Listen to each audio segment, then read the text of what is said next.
There are 247 articles in the new constitution. 24 of those are pertaining to the economy. It says Egypt is a free market economy, but with regulations that guarantee better living conditions for its citizens.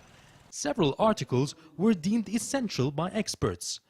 Articles 14, 17 and 21 stress on the importance of the private sector in leading the road to development, and industry should be a main pillar of the national economy.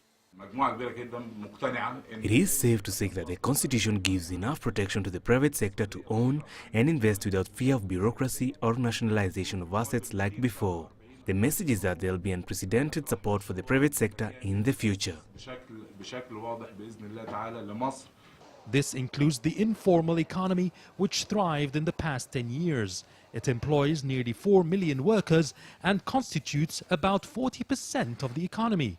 It deprives the government of billions of dollars every year. Parallel economy, if legal, should pay around $22 billion in tax annually. Official tax revenue this year was about $44 billion. That's one item. The constitution obliges the government to end the shadow economy, and as important, it encourages SMEs to flourish. Experts say small and medium enterprises should be the backbone for development in Egypt, just as it was in emerging economies in Asia and Latin America. On a socio-economic dimension, the document requires the government to ensure 10% of its GDP is spent on health, education and scientific research, currently at a meager 0.002%.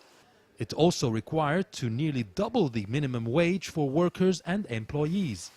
A commendable move, but a huge burden on a government with a 14% budget deficit and a $300 billion public debt.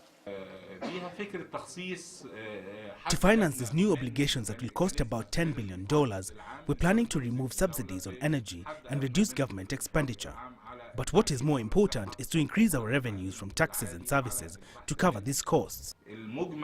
On paper, experts say this constitution lays strong foundations for the economy.